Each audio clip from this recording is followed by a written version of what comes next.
Tonight, breaking news as we come on this major storm hitting right now. Treacherous driving and now tornado watch is up. Snow and rain about to hit the Northeast. 125 million Americans on alert for the second winter storm and the third storm now right behind it. Tonight, dangerous driving already, snow, flooding, and possible tornadoes now. The storm stretching from the Midwest to the south right into the Northeast tonight. Lee Goldberg has the forecast. He'll time it all out. The breaking headline, President Trump on his 90-minute phone call with Vladimir Putin, talking about ending the war with Ukraine.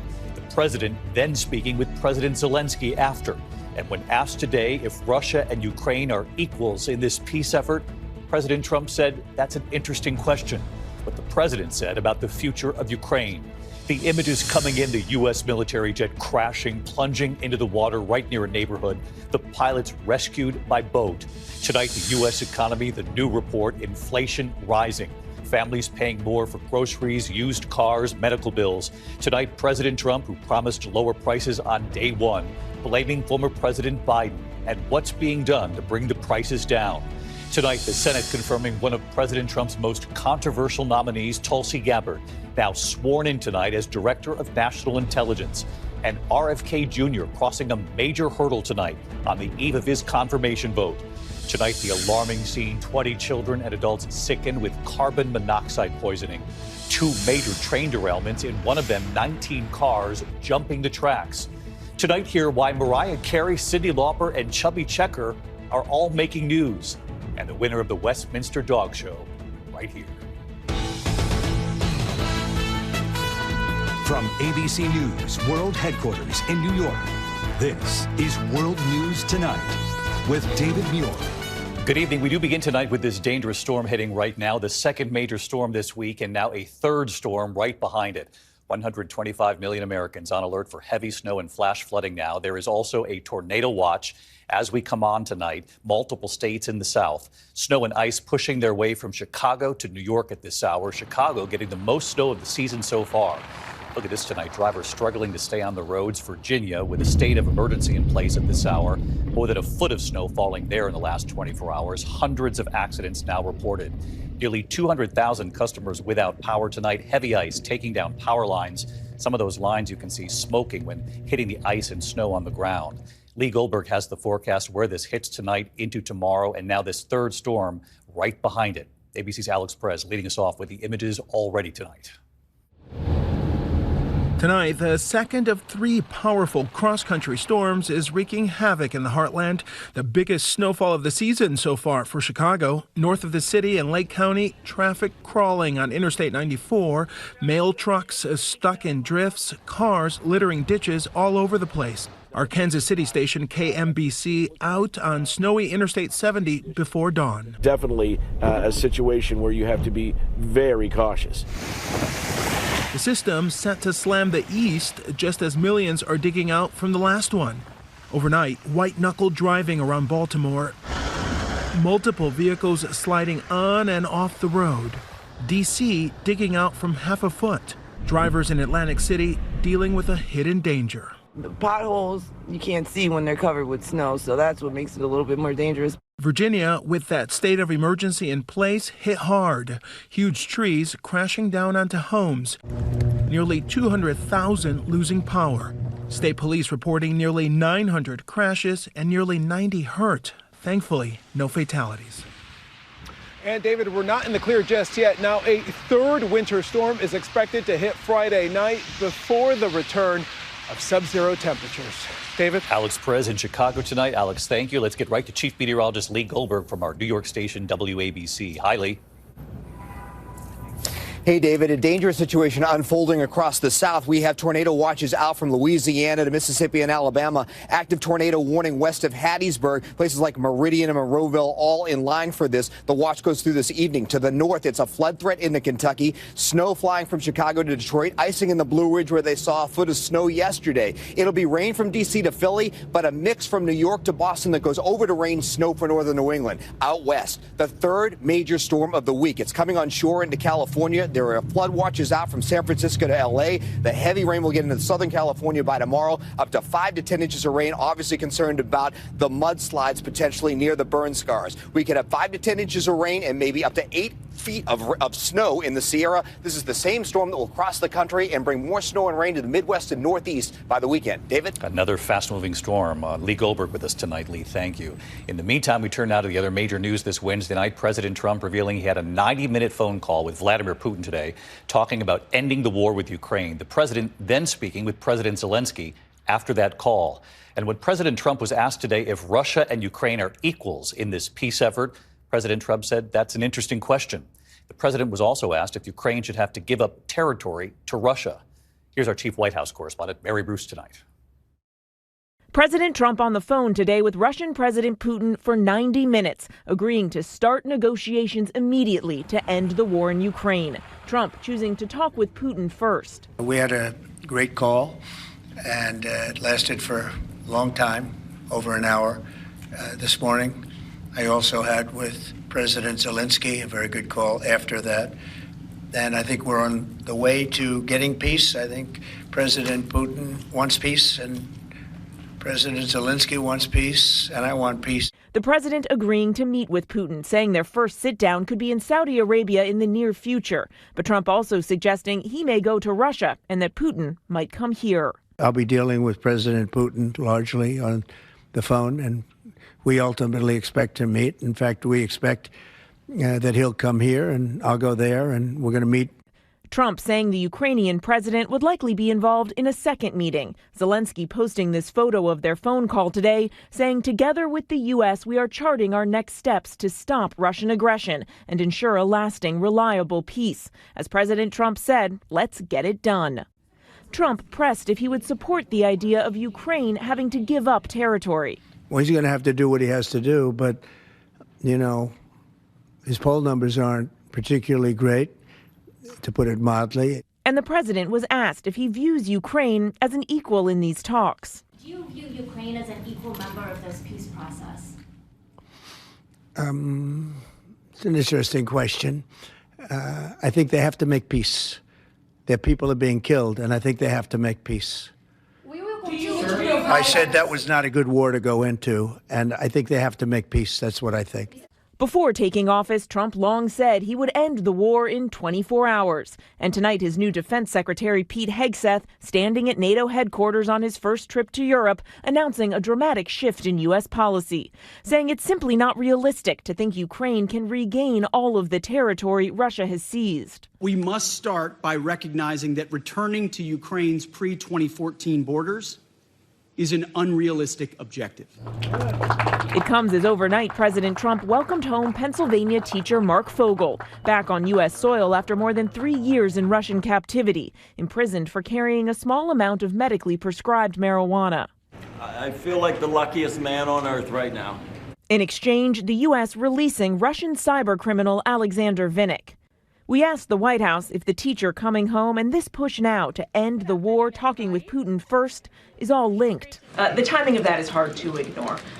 Was Ukraine discussed as part of this prisoner swap? I can't comment on whether that came up or not. What I can say is that this was a very good deal for the United States of America and for the rest of the world. Now, in addition to that American teacher, 3 more prisoners were released today from Belarus, including an American, though they have asked to remain anonymous. David. Mary Bruce live at the White House again tonight. Mary, thank you. This evening, the images coming in, the U.S. military jet crashing, plunging into the San Diego Bay, nearly crashing into a neighborhood. The pilots then rescued by boat. Here's our chief national affairs correspondent, Matt Gupman. Tonight, this is the moment a Navy jet falls out of the sky off the coast of California, narrowly missing a residential neighborhood, crashing into the San Diego Bay. Watch again as this video captures the jet barreling towards the water. Around 10:15 a.m., the Navy's sophisticated EA-18 Growler was close to landing at the naval base when the plane started to go down. They advised that it did land in the water. There's Navy boats now searching the water. Shift commander is requesting a dive team response.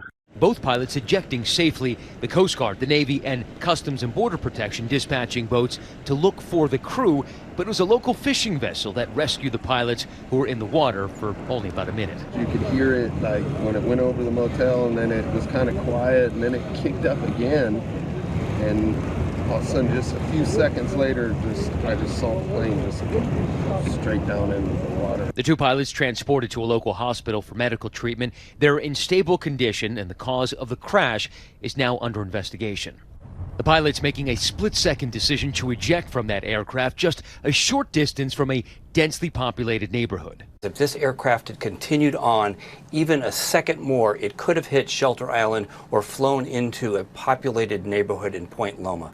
Very, very close to a tragedy. Tonight, crews seen working to contain the debris field lining the crash site with those orange booms. Anytime there's an aircraft accident like this, there is a little bit of a concern about the maritime environmental impact.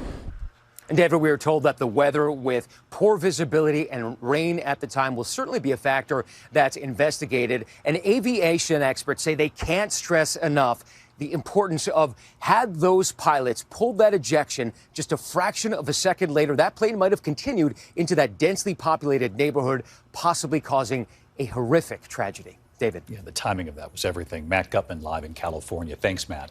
Now to the U.S. economy tonight. The new report showing inflation rising in this country. Families paying more for groceries, used cars, and medical bills. President Trump tonight blaming President Biden. These new numbers show this inflation challenge will be front and center for this president, too. Here's our chief economics correspondent, Rebecca Jarvis. Tonight, inflation going up. American families spending more at the grocery store. It's so expensive. It comes after President Trump campaigned on lowering prices and ending inflation on day one. Starting on day one, we will end inflation. We will end inflation and we will make America affordable again. Today, the president blaming January's inflation on his predecessor, writing, Biden inflation up. The new rate, now 3%, shows lowering prices won't be an easy task. Americans are paying more for food, energy, medical bills, car insurance, and repairs. Food and gas, it all comes out of the same pocket. I have to cut back. I cut back on a lot of stuff. Those grocery bills driven up in large part by the bird flu. The cost of eggs soaring 15% in just a month. I'm very concerned. I'm already seeing price differences in there, things like coffee and eggs, pet food even. Today's snapshot of prices taken before the Trump administration's tariffs on China, steel, and aluminum imports took effect. Tom Maioli owns a car dealership in New Jersey. He says he supports the president, but told our Elizabeth Schulze tariffs mean higher prices. If those tariffs go up, yes, what does that mean for you as a business? Well, listen, at the end of the day, we have to pass that along to the consumer. We have an overhead. We have to cover our expenses. We have employees, health insurance plans. The president also calling on the Fed today to cut interest rates, but that's unlikely to happen anytime soon. Fed Chair Powell telling Congress today he's not in a hurry to do that, as cutting interest rates can actually drive prices higher. Today's report reinforcing just what a challenge it will be, David, to get inflation back to normal. David? Rebecca Jarvis right here in New York. Rebecca, thank you. Tonight, the Senate confirming one of President Trump's most controversial nominees, Tulsi Gabbard, has now been sworn in tonight as Director of National Intelligence. And tonight, news that RFK Jr. has now crossed a major hurdle, too, on the eve of his confirmation vote. Rachel Scott up on the Hill again tonight. Tonight, the Senate voting to confirm one of President Trump's most controversial nominees, former Congresswoman Tulsi Gabbard, as the new Director of National Intelligence, America's top spy. Yeas are 52, nays are 48. Nomination is confirmed. All Democrats voting against Gabbard, and there was one Republican holdout, Senator Mitch McConnell, the former Republican leader. McConnell saying Gabbard's record makes her unworthy of the highest public trust, citing what he calls a history of alarming lapses in judgment, including her refusal to denounce Edward Snowden as a traitor. Snowden leaked sensitive government secrets and has been living in Russia. Gabbard also faced criticism for visiting former Syrian dictator Bashar al-Assad and accusations of appearing sympathetic to Russian President Vladimir Putin. I, Tulsi Gabbard, do solemnly But tonight, she was sworn in the Oval Office. This, as Trump's pick for Health Secretary, Robert F. Kennedy Jr., moves a big step closer to his own confirmation. Department of Health and Human Services, Robert F. Kennedy Jr. of California to be secretary. The Senate voting along party lines to advance his nomination to a full vote tomorrow. And Robert F. Kennedy Jr. does appear to have the support he needs to be confirmed tomorrow. One Republican, Senator Bill Cassidy, who was also a doctor, was on the fence. He expressed some concern about the misinformation that Kennedy has pushed surrounding vaccines. But Cassidy is up for re-election next year. He has now said that he will, in fact, be supporting Kennedy, keenly aware of the pressure he could face, David. Rachel Scott live up on the Hill for us. Thank you, Rachel. Late today, new Attorney General Pam Bondi revealing a new lawsuit against New York State and its Attorney General Letitia James. The Attorney General accusing New York of resisting federal efforts to enforce the nation's immigration laws. Now to a police case that made national headlines. Officials in Sangamon County, Illinois tonight have now finalized a $10 million settlement for the deadly police shooting of Sonia Massey, a black woman killed in her home last year. Body camera video shows a deputy opening fire in her kitchen while she was holding a pot of boiling water. Her family says she was having a mental health crisis. That deputy now behind bars after pleading not guilty to murder. When we come back here tonight, two major train derailments, and one of them 19 cars jumping the tracks. You'll see the images. Also ahead, why Cyndi Lauper, Mariah Carey, and Chubby Checker are all making news tonight. And the images this evening, the alarming scene, 20 children and adults suffering from carbon monoxide poisoning, some rushed to the hospital in a moment. Tonight in Kittery, Maine, about 20 people, most of them children, were sickened by a carbon monoxide leak at a daycare facility. Authorities say 7 patients were rushed to the hospital. There were 27 children and 10 adults at that daycare. Tonight, 2 train derailments. Crews in northern Ohio working to clean up damage after 19 train cars derailed. 2 cars were leaking, 1 carrying ethanol. No one was hurt. And in western Massachusetts, in Wendell, 15 cars off the tracks. No one hurt there, and no risk to the public tonight. When we come back here, what do Mariah Carey, Cyndi Lauper, and Chubby Checker all have in common tonight? To the index tonight, the nominations for this year's Rock and Roll Hall of Fame. If you're lost, you can look and you will find me. Time after time. Not the first time Cyndi Lauper has been nominated. Time after time, True Colors. Of course, Girls Just Want to Have Fun. Mariah Carey, The Black Crowes, Joe Cocker, and Chubby Checker all nominated too. When we come back here tonight, the winner of the Westminster Dog Show, right here. ABC World News Tonight with David Muir, sponsored by Vivgard Hytrulo and Vivgard. Finally tonight, Top Dog. His name is Monty the Magnificent, but tonight you can just call him the winner. I choose the giant schnauzer. Oh, Monty! He did it! 3 years and he finally wins Best in Show. 5-year-old Monty, a giant schnauzer from Ocean City, New Jersey, crowned the champion of the 149th Westminster Kennel Club Best in Show. And it was a victory a long time coming. Puppy did the damn thing, and I'm so proud of him. Monty and handler Katie Bernardin making it to the finals last year and the year before, but going home without the crown. It's been a while since a working dog has won Best in Show. But as they say, the third time's the charm. Monty the Magnificent, your 2025 Best in Show, the Giant Schnauzer. Making history, too, the first giant schnauzer to ever be crowned top dog, beating more than 2,500 dogs from all 50 states, more than 200 breeds. As graceful as ever out there. There was 9-year-old Bourbon the Whippet coming out of retirement, Mercedes the German Shepherd, and of course Comet the Shih Tzu, and just look at that hair. But this year it was Monty's turn, and his owner Katie always knew he could do it. He always tries so hard, and I'm just proud of him. And right here tonight. Hey David, I'm Katie, and this is Monty. Katie and Monty, they never gave up. This has been an amazing experience, and I am so thankful, and it's always been a dream of mine to be the best in the show. Monty the Magnificent, the giant schnauzer, the champion at last. Third time's a charm. I'll see you tomorrow. Good night. Thank you for making World News Tonight with David Muir, America's most watched newscast.